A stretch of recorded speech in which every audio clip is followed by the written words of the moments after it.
દિલ્હી ખાતે 56મી senior national kho-kho ટુર્નામેન્ટનું આયોજન કરવામાં આવ્યું છે, જેમાં દેશના વિવિધ રાજ્યોમાંથી પસંદગી પામેલા ખેલાડીઓ તેમના રાજ્યનું પ્રતિનિધિત્વ કરશે। ત્યારે ગુજરાતની ભાઈઓ તથા બહેનોની ટીમ વડોદરા રેલવે સ્ટેશનથી દિલ્હી જવા રવાના થઈ હતી। દિલ્હી ખાતે 56મી સિનિયર નેશનલ ખો-ખો ટુર્નામેન્ટમાં ગુજરાતનો ડંકો વગાડવા ગુજરાતની ખો-ખો ટીમ રવાના થઈ છે। 15 દિવસ કેમ્પસમાં સખત મહેનત કરી ગુજરાતની ટીમને ગોલ્ડ મેડલ પ્રાપ્ત કરાવવાના ઈરાદા સાથે દિલ્હી ખાતે 56મી સિનિયર નેશનલ ખો-ખો ટુર્નામેન્ટમાં ભાગ લેવા વડોદરા રેલવે સ્ટેશનથી રવાના થયા હતા।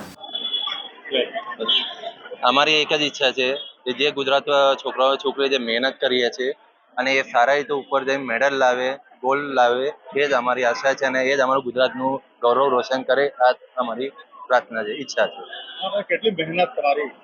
મહેનત અમારી તો છોકરાઓ પાસે કેમ્પ લાગતો હોય છે, 15 દિવસથી કેમ્પ કરીએ અમે લોકો અને બધા કોચિસ દરેક જિલ્લામાં મહેનત કરતા હોય છે છોકરાઓ પાસે। મારું નામ કેતક અનિલ માલુસરે છે। मैं वडोदरा सिटी થી બિલોંગ કરું છું। આ 56 સિનિયર નેશનલ રમવા જઈ રહ્યા છે દિલ્હી ખાતે।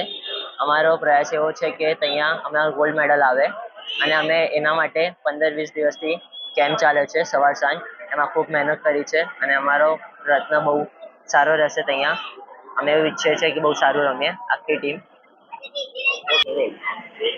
મારું નામ સોલંકી નિકિતા છે અને આજે 56મી સિનિયર નેશનલ ટુર્નામેન્ટ જે દિલ્હી ખાતે રમાવાની છે તે અમે રમવા જઈ રહ્યા છીએ, જે તારીખ 28/3/2024 થી 1/4/2024 સુધી રમાવાની છે, જેમાં અમે ગુજરાતને મેડલ અપાવે તેવી અમારી આશા છે અને તેના માટે અમે ખૂબ મહેનત કરી છે, તો અમે ગુજરાતને ચોક્કસ મેડલ અપાવીશું।